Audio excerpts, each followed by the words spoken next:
Hello बच्चों, मैं हूँ आपकी हिंदी टीचर अंजू मैडम और अंजू मैडम के क्लास में आप सभी बच्चों का हार्दिक स्वागत है। बच्चों, आज हम पढ़ने वाले हैं सूरदास के पद। यह सूरदास के पद क्लास 11 के सिलेबस में है।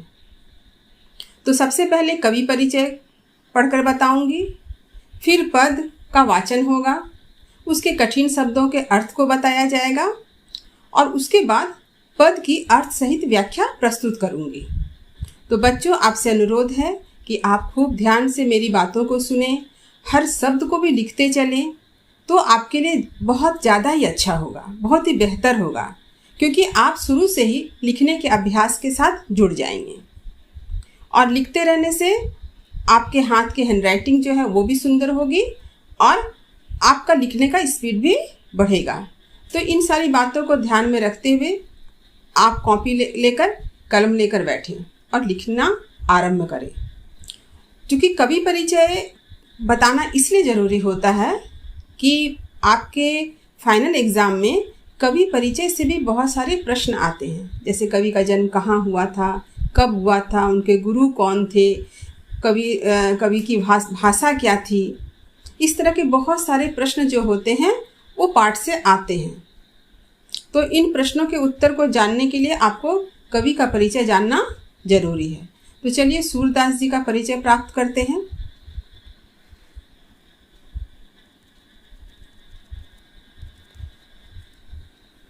देखिए, सूरदास जी कृष्ण भक्ति काव्यधारा के सर्वश्रेष्ठ कवि थे। तो यहीं पर एक प्रश्न बन जा रहा है कि सूरदास जी किस काव्यधारा के सर्वश्रेष्ठ कवि थे। तो इसका उत्तर होगा कृष्ण भक्ति काव्यधारा।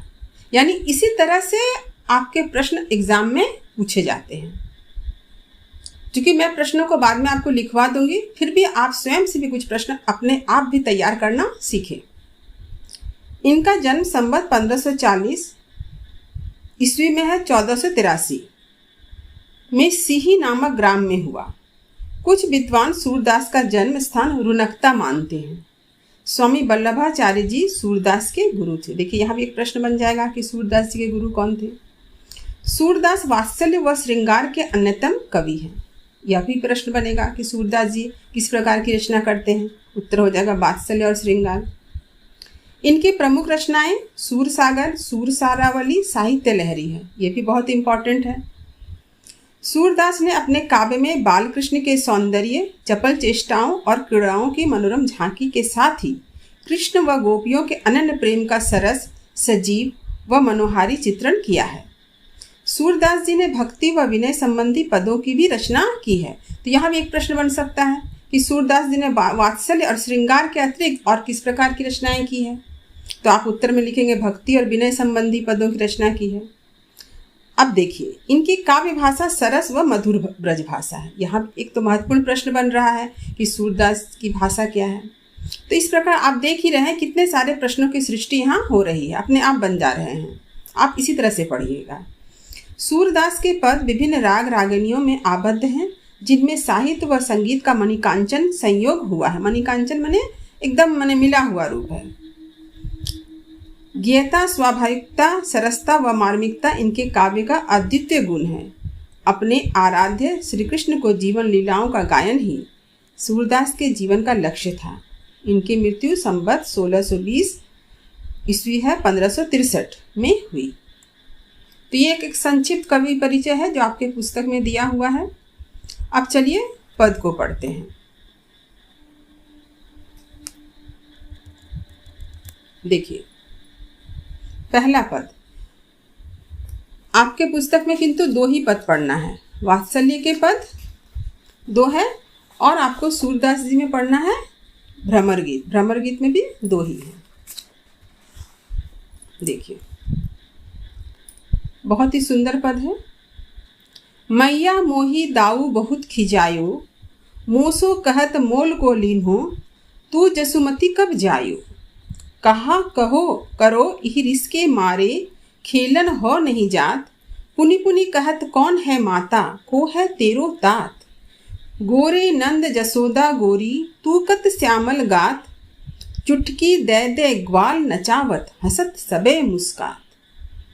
तू मोही को मारन सीखी, दाहुई कबहू न खीजे, मोहन मुख रिसकी ये बातें, जसुमती सुनी सुनी रीझे। सुनहु कान बलभद्र चबाई, जनमत ही को धूत, सूर श्याम मोहि गोधन की सौ, हो माता तू पूत। पहले अर्थ को देख लीजिए, कठिन शब्दों के अर्थ, फिर मैं आपको समझाती हूँ कि इस पद में क्या अर्थ छिपा हुआ है।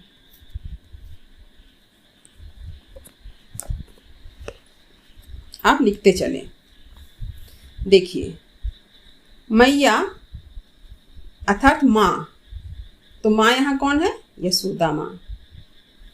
मोही, मोही का अर्थ है मुझे। दाऊ बलराम को कहा गया है, कृष्ण के बड़े भाई। खिजायो, खिजायो का अर्थ होता है चिढ़ा देना। मोसो माने मुझसे। लिन्हो माने लिया। जसुमती यानी यशोदा।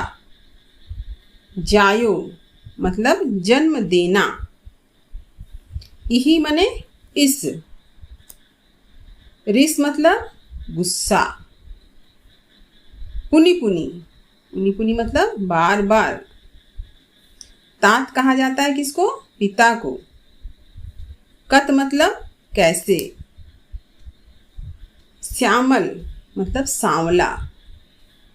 गात मतलब शरीर, तन। खीजे मतलब गुस्सा करना। मोहन श्री कृष्ण को कहा गया है। रीझे मतलब प्रसन्न चित्त होना। चबाई मतलब चुगलखोर।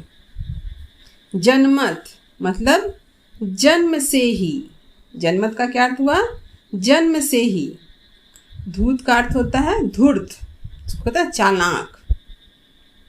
गोधन, गो मतलब गाय, धन मतलब धन, यानी गाय रूपी धन। सौ का अर्थ होता है सौगंध।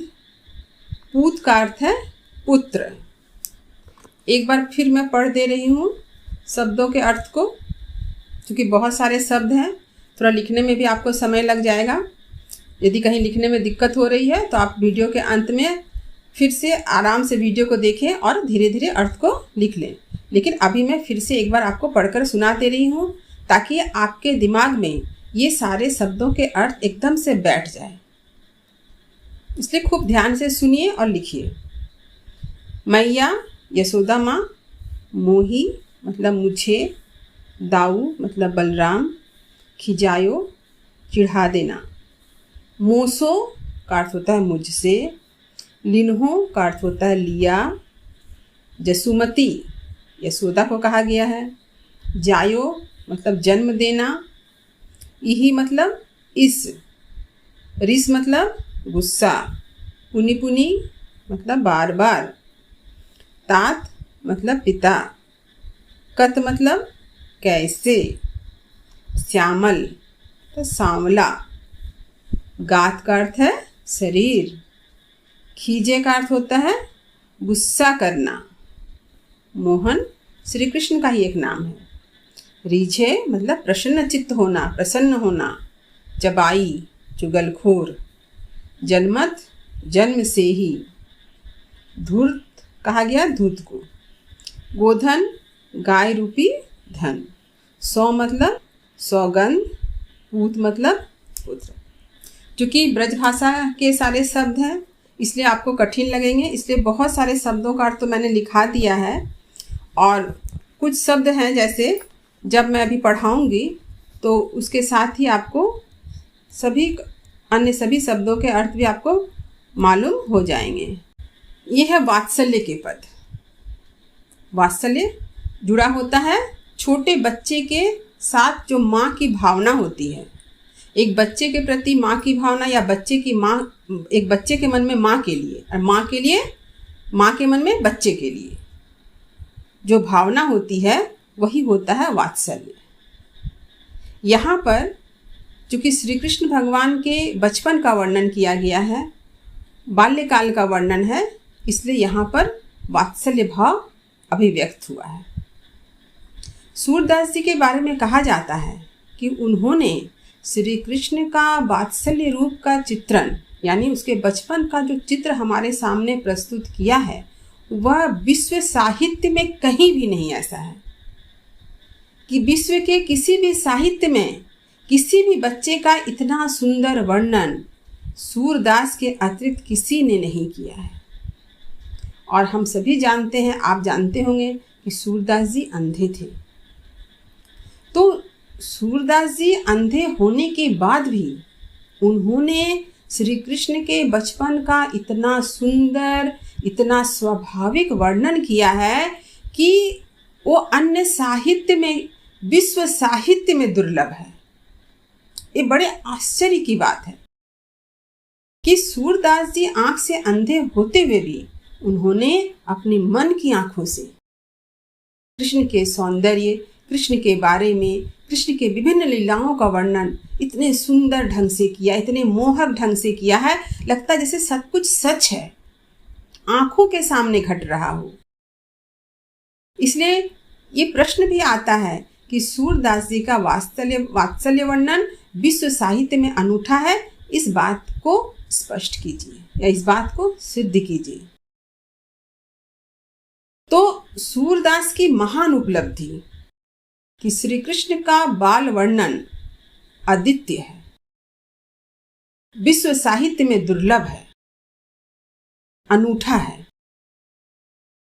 ये हमारे हिंदी साहित्य का एक गर्व की बात है, हमारे हिंदी साहित्य का गौरव है कि हमारे हिंदी साहित्य में सूरदास जी जैसे कृष्ण भक्त कवि हुए हैं। तो चलिए आरंभ करते हैं यह पद। तो मैंने जैसे आपको बता दिया कि श्री कृष्ण के बाल लीलाओं का वर्णन सूरदास जी ने किया है। तो यहाँ किस प्रसंग का वर्णन है कि कृष्ण भगवान खेलने के लिए गए हैं और बलराम उन्हें चिढ़ा देते हैं, जिससे श्री कृष्ण भगवान को बहुत गुस्सा आता है और यशोदा माँ के पास शिकायत करने के लिए दौड़े दौड़े भागे भागे चले आते हैं। और श्री कृष्ण यशोदा माँ से क्या कहते हैं, अब देखिए। मैया मोही दाऊ बहुत खिजायु।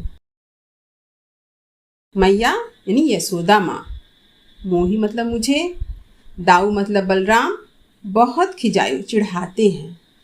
श्री कृष्ण भगवान अपनी माँ से कहते हैं कि मुझे बलराम भैया बहुत चिढ़ाते हैं। मोसो कहत मोल को लीनो तू जसुमती कब जायु। कृष्ण क्या शिकायत कर रहे हैं, अब सुनिए। कृष्ण कहते हैं कि मुझसे कहते हैं, मोसो कहत मुझसे कहते हैं, मोल को लीनो, मोल मतलब होता है पैसा, दाम, कि तुम्हें दाम देकर खरीदा गया है, यानी मूल्य देकर खरीदा गया है।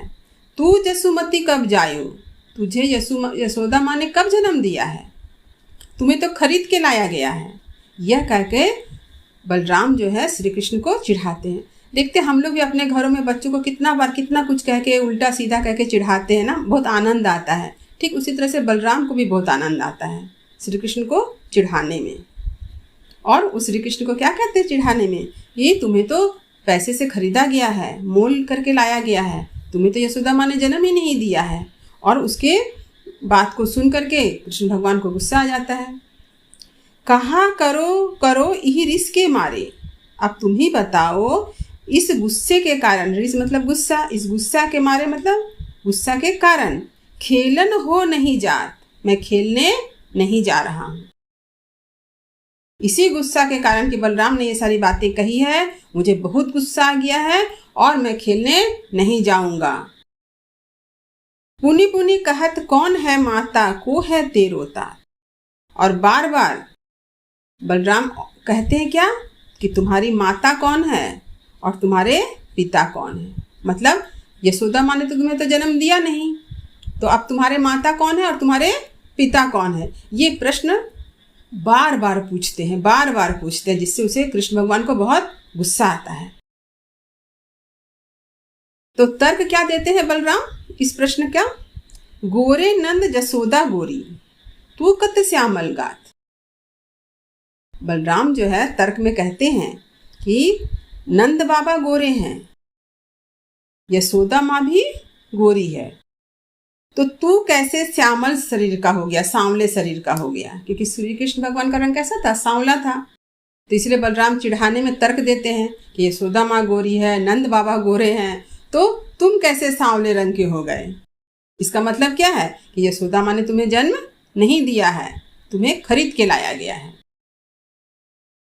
चुटकी दे दी ग्वाल नचावत हंसत सबे मुस्कात।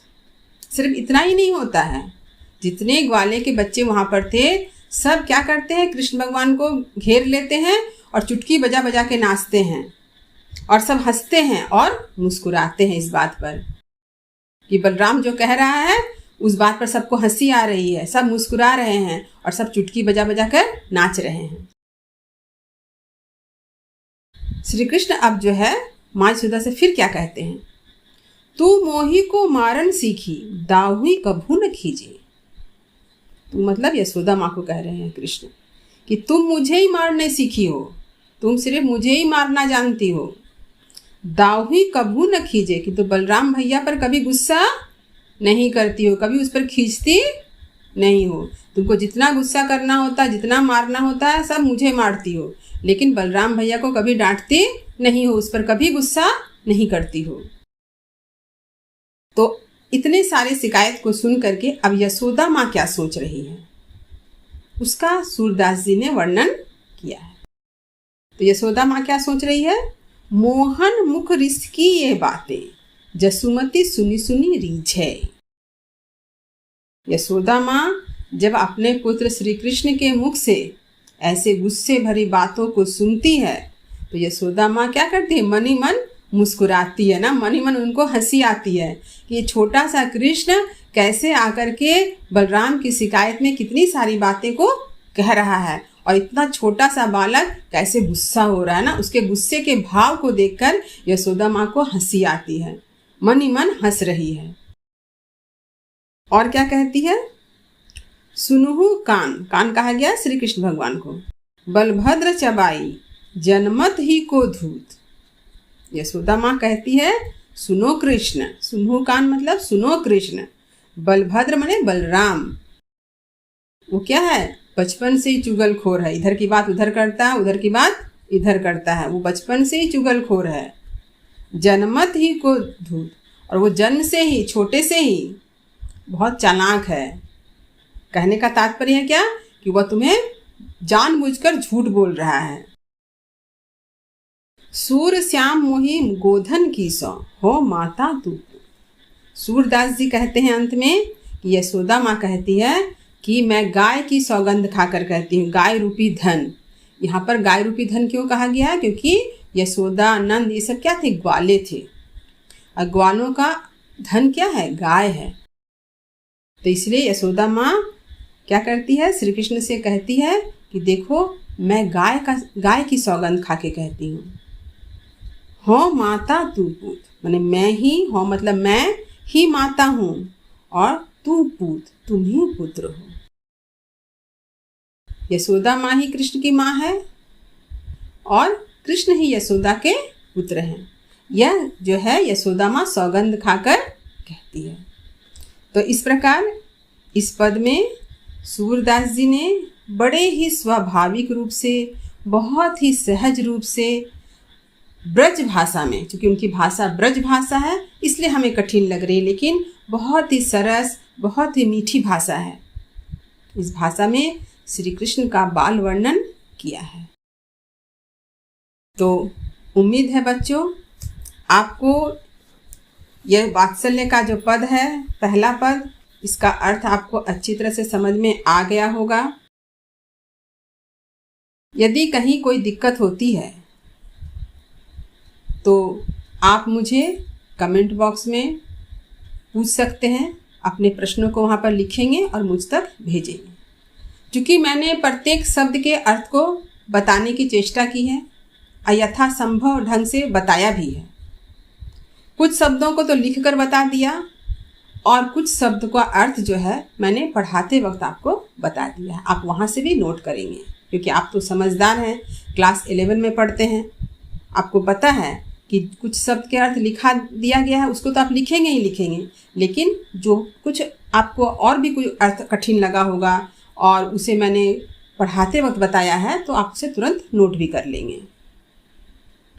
तो आपसे मिलते हैं एक अगले वीडियो में, जहाँ पर मैं वात्सल्य के पद का 2 नंबर पद जो है उसे लेकर उपस्थित रहूँगी। शुभकामनाओं के साथ, धन्यवाद।